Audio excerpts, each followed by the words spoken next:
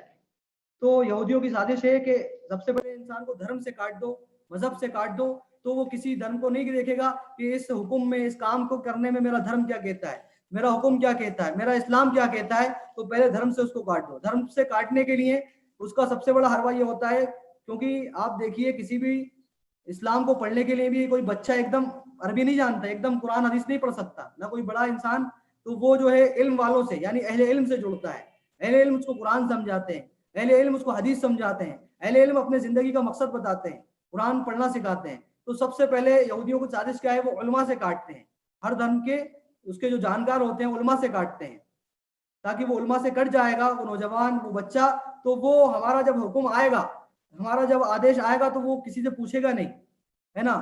فاسألوا اہل الذکر ان کنتم لا تعلمون. جب اس کو نہیں معلوم لیکن ہم نے اہل الذکر سے اس کو کاٹ دیا ہے, تو آپ کو کس سے پوچھے گا, انٹرنیٹ سے پوچھے گا. آپ کو کس سے پوچھے گا, یہودیوں سے پوچھے گا. آپ کو کس سے پوچھے گا, یہی لابیوں سے پوچھے گا. سمجھ رہے ہیں. تو اس لیے وہ کیا کرتے ہیں کہ تیسرا سبب کہ وہ دھرم سے اور علماء سے, جو اہل علم ہیں قرآن حدیث کو صحیح لوگوں, صحیح جو علماء ہیں, علماء حق سے وہ کاٹنے کی کوشش کرتے ہیں. اور اس کے لیے بہت سارے اپنے اعلی کار کو, علماء سو کو وہ پیدا کرتے ہیں, برے لوگوں کو پیدا کرتے ہیں جو علماء حق سے لوگوں کو کاٹنے کی کوشش کرتے ہیں. اسی طریقے سے چوتھا سبب کہ جو غلط دین ہے معاشرے کے اندر, جو صحیح دین کے علاوہ غلط, یعنی عیسائیت جو اللہ کا پہلے دین تھا, اسلام کی جو شکل تھی, جو اس کو عیسائیوں نے غلط شکل میں پیش کر دیا. ایسے ایسے رسم و رواج اس میں نکال دیے جو سوچنے دماغ سے بھی باہر ہیں. یعنی انسان جو ہے نن بن جاتی ہے, یعنی عورت جو ہے اس میں شادی نہیں کرتی اور یہ سمجھتی ہے کہ بہت اچھا کام ہم کر رہے ہیں, عیسائیت کی خدمت کر رہے ہیں, جو دماغ سے بھی اور اسلام کے بھی خلاف ہے, عقل کے بھی خلاف ہے, نقل کے بھی خلاف ہے. اسی طریقے سے بعض جو ہے مرد حضرات جو پوپ بن جاتے ہیں, فادر بن جاتے ہیں, وہ شادی نہیں کرتے یا ایسی ایسی رسم و رواج ایجاد کر لیتے ہیں. اور جو عیسائیت میں داخل ہونے کے لیے آپ نے پڑھا ہوگا, وہ اس موضوع میں جانا نہیں چاہتا, کہ جو عقل کے بھی خلاف ایسی ایسی رسمیں ہیں. جب کوئی عقل مند انسان اس کو دیکھتا ہے, سوچتا ہے, تو وہ کہتا ہے کیا یہی دھرم ہے, کیا اتنے ساروں چیزوں کی پوجا کرنا اور انسانوں کی پوجا کرنا, پتھر کی پوجا کرنا اور کائنات کی چیزوں کی پوجا کرنا, یہ عقل مندی ہے؟ تو میں اس کو نہیں مانتا. تو دھرم کی غلط تصویر جو ان کے سامنے جاتی ہے وہ بھی علاج کا سبب بنتا ہے. اسی طریقے سے جو بہت ابھی پہلے کے زمانے میں 100-200 سال پہلے جو عیسائیوں کی جو جدید سائنس اور جدید علوم سے دشمنی تھی, یعنی جدید سائنس ریسرچ کرنا چاہتی تھی, لیکن عیسائیت کے جو پوپ تھے, فادر تھے, وہ یہ چاہتے تھے کہ یہ لوگ ریسرچ نہ کریں, ہم سے کٹ جائیں گے. تو یہ چیز بھی سبب بنی کہ لوگ جو ہے بدزن ہو گئے چرچ سے, پوپ سے, اور غلط رسم و رواج بھی سبب بنے. اسی طریقے سے آزادانہ فکر, یعنی جو بھی دماغ میں آنا ہے وہ کرنا ہے, جو دماغ میں نہیں آ رہا وہ نہیں کرنا, یہ بھی سوچ ہے, فکر ہے. جیسا کہ سورۃ الغافر آیت نمبر 50 میں اس کے بارے میں کہا گیا ہے, تکبر کی وجہ سے ہوتا ہے کہ جو میں کہہ رہا ہوں وہی مجھے کرنا ہے. سورۃ الغافر آیت نمبر 50. اسی طریقے سے جہالت اور غفلت ایک سبب ہوتا ہے کس کا, الحاد کا. اللہ نے فرمایا وَلَقَدْ ذَرَأْنَا لِجَهَنَّمَ كَثِيرًا مِنَ الْجِنِّ وَالْإِنسِ, کہ ہم نے بہت سارے, یقیناً ہم نے بہت سارے جنوں اور انسانوں کو جہنم کے لیے پیدا کیا ہے. ان کی صفت کیا ہے, لَهُمْ قُلُوبٌ لَا يَفْقَهُونَ بِهَا, کہ ان کے دل تو ہے لیکن وہ سمجھتے نہیں ہیں, حق بات کو قبول نہیں کرتے. اور وَلَهُمْ آیُنٌ پہلے ہے یا آذانٌ پہلے, اس میں تھوڑا کنفیوز ہو رہا ہوں, کہ ان کی آنکھیں تو ہیں لیکن وہ دیکھتے نہیں ہیں حق بات کو, لیکن ان کے کان تو ہیں لیکن وہ سنتے نہیں ہیں, ہے نا. اولئک کالانعام, یہ جانوروں کی طرح ہیں, بل ہم اضل, بلکہ اس سے بھی بدتر ہیں, اولئک هم الغافلون, یہ تو غافل لوگ ہیں. یعنی جہالت اور غفلت جو ہے, ان کے جو ہے کان, آنکھ, ناک سب کچھ ہوتے ہوئے, دل ہوتے ہوئے بھی یہ جو ہے اللہ کو نہیں مانتے, آخرت کو نہیں مانتے. جیسا کہ سورہ حج کی آیت نمبر 8 بھی ہے, اور سورہ اعراف کی آیت نمبر 79 ابھی جو میں نے تلاوت کی ہے. اسی طریقے سے ایک سبب الحاد میں جانے کا یہ ہوتا ہے اقتصادی کمزوری. یعنی انسان جو ہے, مسلمان یا کوئی بھی انسان, اگر وہ جو ہے پیسے سے کمزور ہوتا ہے, اقتصادی حالت کمزور ہوتی ہے, غریب ہوتا ہے, تو اس کو لالچ کی شکل میں, ہے نا, لالچ دی جاتی ہے کہ تم ہماری بات مان لو, ہماری خدمت کرو, اسلام کو مٹانے کے لیے یا دھرم کو مٹانے کے لیے, تو وہ ملحد بن جاتا ہے.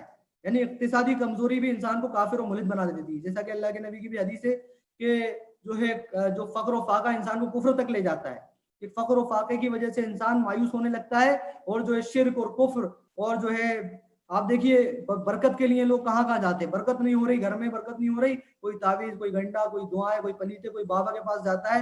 اسی طریقے سے انسان غریب جب ہو جاتا ہے تو اللہ ہماری حفاظت فرمائے.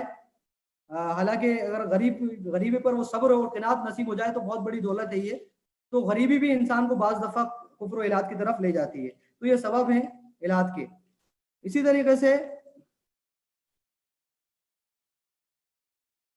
مسلم ممالک, آپ دیکھیے آج تعجب کی بات ہے اور یہ بہت ہی افسوس کی بات ہے کہ آج مسلم ممالک میں اور بہت ساری مسلم کمیونٹی میں کے اندر بھی الحاد جو ہے پھیلنے لگا ہے, مختلف شکلیں اس کی پائی جانے لگی ہیں. تو اس کے اسباب کیا ہیں, مسلم لوگوں کے اندر پھیلنے کے اسباب کیا ہیں, اس کو جانیں آپ. بعض دفعہ مسلمان متاثر ہو کر سمجھنے لگتے ہیں کہ یار ہمارے درمیان الحاد پھیلنے لگا, اب دعوت کا کام چھوڑو, اب الحاد پہ جو ہے مسلمانوں پہ فوکس کرو. تو اس کو سمجھنا پڑے گا کس کی کیا بیماری ہے, کیسے حل کرنا ہے. تو پہلی چیز کہ سب سے پہلے جو لوگ الحاد میں جاتے ہیں ان کے آپ دیکھیے, ان کی زندگی کو دیکھیے پہلے سے, کہ کمزور ایمان والے, ایمان سے نماز سے کوئی تعلق نہیں, ایمان سے قرآن حدیث سے اچھا کوئی مضبوط تعلق ان کا نہیں ہوتا, یا ایک دم اچانک جذبات میں وہ اسلام لاتے ہیں یا قرآن حدیث پر آتے ہیں, ایسے لوگ وہ ہوں گے. تو کمزور ایمان والے مسلمان ان ملودوں اور غیر مسلموں کے ہاتھوں ہونے والے انکشافات, یعنی سائنس, ٹیکنالوجی, گاڑیاں اور جو ہوائی جہاز, یہ نئی نئی انکشافات کو دیکھ کر کمزور ایمان والے جو ہے اس میں جو ہے سوچتے ہیں, رشک کرنے لگتے ہیں کہ واہ کیا بہترین گاڑی بنائی ہے, مسلمانوں نے کیا کیا ہے, واہ کیا بہترین انہوں نے جو ہے انکشاف کیا, چاند پر, سورج پر چاند پر پہنچ چکے ہیں, منگل پر پہنچ چکے ہیں, زمین کے اندر پہنچ چکے ہیں, مسلمانوں نے کیا کیا ہے. کمزور ایمان والے جن کے اندر ایمان بہت کم ہوتا ہے تو وہ متاثر ہو جاتے ہیں, نعوذ باللہ. جیسا کہ قارون کے مال و دولت کو دیکھ کر چند جو ہے مومنین, چند مسلمان جو ہے جن کے دلوں میں کمزور ایمان تھا وہ مسلمان ہو گئے, جو ہے اس پہ متاثر ہو گئے تھے. جن کو سمجھایا تھا اہل ایمان نے, جو بہترین دائی اور بہترین جو اہل ایمان تھے, انہوں نے کہا کہ تم اس کو دیکھ کر متاثر ہو گئے ہو, حالانکہ اللہ نے اس کو دفن کر دیا, ہلاک کر دیا. اللہ اکبر. تو یہ کمزور ایمان والے کیا ہوتے ہیں کہ مسلمانوں نے کچھ بھی نہیں کیا اور فلاں کیا اور غیر مسلم سب کچھ کر رہے ہیں, ان کے محتاج ہیں. آپ کتنی تحریریں, کتنی پوسٹ آپ کو مل جائیں گی, حالانکہ وہ تاریخ سے واقف نہیں ہوتے کہ ہمارے صحابہ نے, ہمارے محدثین نے, ہمارے اسلاف نے ایسے ایسے کارنامے انجام دیے اور آج بھی دے رہے ہیں. مسلمان بہت آگے ہیں لیکن وہ ہے اس میں کمی ہے, لیکن وہ سامنے نہیں آ پاتے ہیں. تو یہ وجہ ہوتی ہے کمزور ایمان یا مغلوبیت, مرغوبیت غیروں کی. اللہ نے حالانکہ بہت پہلے اعلان کر دیا تھا, سورہ روم آیت نمبر 7 میں بہت پہلے اللہ تبارک و تعالیٰ نے یہ اعلان کر دیا تھا کہ کافر و مشرکوں اور ملحدین کے بارے میں فرمایا, یعلمون ظاہرا من الحیات الدنیا وهم عن الآخرۃ هم غافلون. اللہ اکبر. وہ دنیاوی زندگی کے بڑے ایکسپرٹ ہیں, دنیاوی زندگی کے ایک ایک نقطے کو بڑا باریکی سے جانتے ہیں, لیکن کیا حقیقت ہے ان کی, وهم عن الآخرۃ هم غافلون. لیکن وہ آخرت کی زندگی سے, برزخی زندگی سے اور اللہ سے, فرشتوں سے, آخرت کی جتنی چیزیں ہیں اس سب سے وہ غافل ہیں. فرشتوں کا کوئی علم ان کو نہیں ہے, روح کے بارے میں کوئی علم ان کو نہیں ہے, اللہ کے بارے میں کوئی علم ان کو نہیں ہے, آخرت کے بارے میں کوئی علم ان کو نہیں ہے, کتاب کے بارے میں کوئی علم ان کو نہیں ہے, تقدیر کے بارے میں کوئی علم ان کو نہیں ہے. اتنے بڑے جاہل ہیں اللہ کے نزدیک. یعلمون ظاہرا من الحیات الدنیا, دنیا کی زندگی میں زمین کیا ہے, آسمان کیا ہے, دنیا گھوم رہی ہے, زمین گھوم رہی ہے, چاند چکر لگا رہا ہے, سورج چکر لگا رہا ہے, دنیا کے بہت بڑی بڑی باتیں ہیں. لیکن دنیا کیوں ہے, چاند کیوں ہے, کس نے بنایا ہے, آسمان کیوں ہے, کس نے بنایا ہے, انسان کیوں ہے, کس نے بنایا ہے, کچھ بھی نہیں معلوم. تو اللہ نے ان کو جاہل اور جو ہے غافل کہا ہے قرآن کے اندر, جیسا کہ اس سے پہلے آیت میں ان کو اولئک هم الغافلون کہا گیا ہے. اور دوسرا سبب جو بنتا ہے مسلمانوں میں الحاد کے پھیلنے کا, مسلمانوں کے آپسی اختلاف ہے نا. اللہ ہماری حفاظت فرمائے. آپس میں جو ہے بڑے اختلاف بھی ہوتے ہیں جو نہیں ہونا چاہیے, اختلاف تضاد جس کو کہا جاتا ہے, اور چھوٹے اختلاف بھی ہوتے ہیں جو حالانکہ مذموم نہیں ہے اور بہت بعض دفعہ یہ خیر کے باعث بنتے ہیں. اختلاف جو ہے اختلاف تنوع جس کو کہا جاتا ہے. تو یہ جو ہے کمزور ایمان والے مسلمان یا جن کو علم نہیں ہوتا, صحابہ کے, اسلاف کے اختلاف ہوں, ائمہ اربعہ کے اختلاف ہوں یا بہت سارے لوگوں کے, اس کو بنیاد بنا کر وہ جو ہے اسلام کو جو ہے نعوذ باللہ بدزن ہونے لگتے ہیں, جو کہ ان کے علم کی اور تقوی کی اور جو ہے گہرے علم کی کمی کی وجہ سے ہوتا ہے, جس میں وہ الحاد کی طرف جانے لگتے ہیں.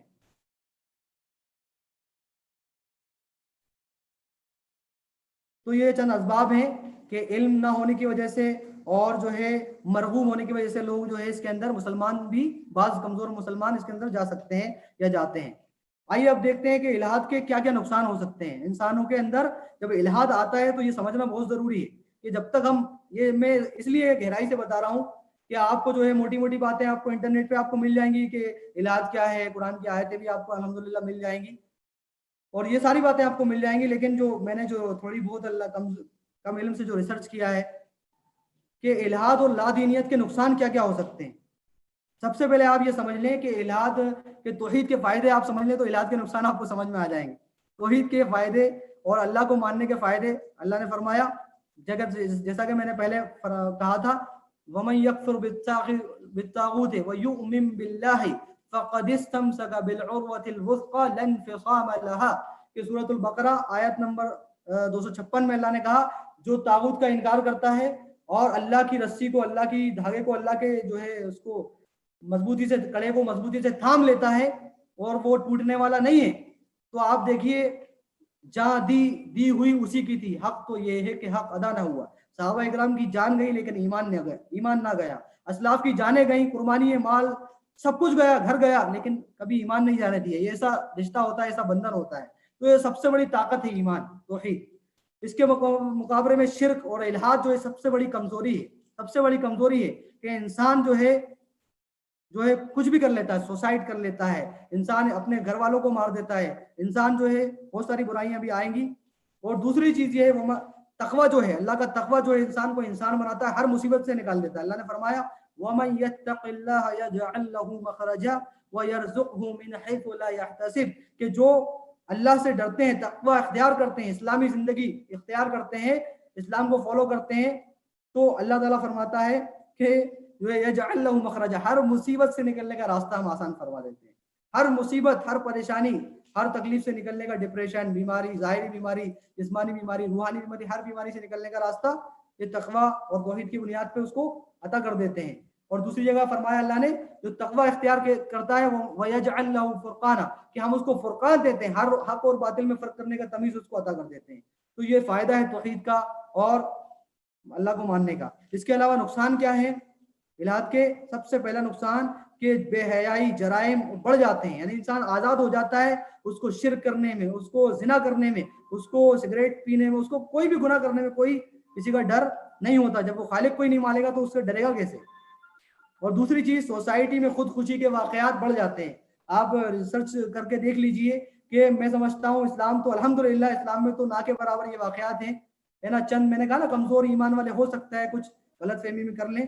خودکشی سوسائٹ جو ہے سب سے زیادہ ہوتی ہے تو انہی کے اندر ہوتی ہے، ایتھیسٹ کے اندر پائی جاتی ہے. امریکہ میں آپ کو ملے گی، ہے نا. آپ کو جو ہے چین اور روس میں آپ کو ملے گی کہ انسان جو ہے خود کو، اپنے خاندان کو، اپنے لوگوں کو تباہ اور برباد کر دیتا ہے.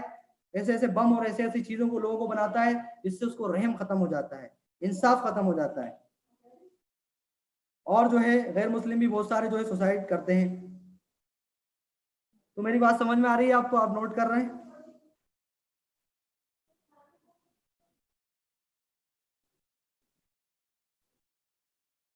آواز آ رہی ہے؟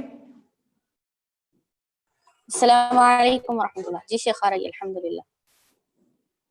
تو اسی طریقے سے چوتھا نقصان ہے کہ انسان خود مطلب پرست ہو جاتا ہے، صرف اپنا سوچتا ہے، حتیٰ کہ وہ اپنے بیوی بچے گھر والوں کا بھی نہیں سوچتا. مغربی تہذیب اس کی دلیل ہے، آپ اٹھا کر دیکھ لیجئے. مغربی تہذیب اس کی دلیل ہے کہ نہ شوہر بیوی کا ہے، نہ بیوی شوہر کی ہے. سب اپنے اپنے نعوذ باللہ اپنے اپنے کاموں میں مست ہیں. اسی طریقے سے عدل و انصاف ختم ہو جاتا ہے، کوئی انصاف معاشرے میں نہیں ملتا ہے. اسی طریقے سے ٹینشن، ڈپریشن عام ہو جاتا ہے. سب سے زیادہ دلوں کی بیماریاں، دماغ کی بیماریاں وہیں پہ پائی جاتی ہیں. تکبر عام ہو جاتا ہے. تکبر کی وجہ سے انسان گھمنڈ میں اور حسد میں مبتلا ہو جاتا ہے. حسد جس طریقے سے حسد جو ہے کیا نام سے، جس طریقے سے آگ جو ہے لکڑی کو کھا جاتی ہے، اسی طریقے سے حسد جو ہے انسان کو کھا جاتی ہے. یہ سب سے بڑا نقصان ہے. اور غلطیوں پر افسوس اور ندامت کرنے کا جذبہ ختم ہو جاتا ہے. غلطیوں پر افسوس ہوتا ہے کہ اگر میں مر گیا تو اللہ کے سامنے کیا جواب دوں، اللہ مجھ سے حساب لے گا تو میں کیا کہوں گا. جب وہ اللہ کو ہی نہیں مانے گا تو ندامت کس بات کی، جو ہے افسوس کس بات کا.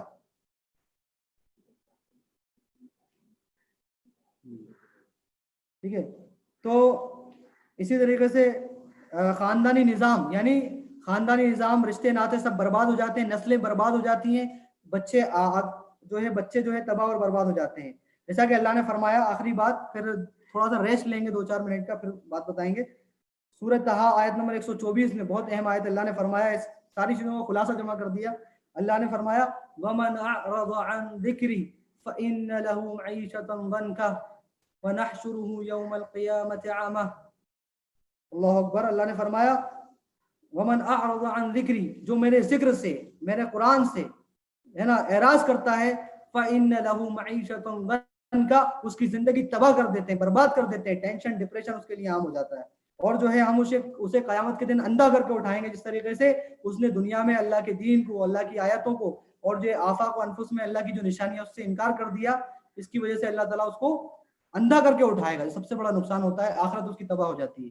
اللہ تعالیٰ ہمیں صحیح معنوں میں اللہ کی توحید کو سمجھنے اور الحاد سے بچنے کی توفیق عطا فرمائے. آمین. تھوڑا سا 2-4 منٹ کا ریسٹ لیں گے انشاءاللہ, اس کے بعد کنٹینیو کریں گے.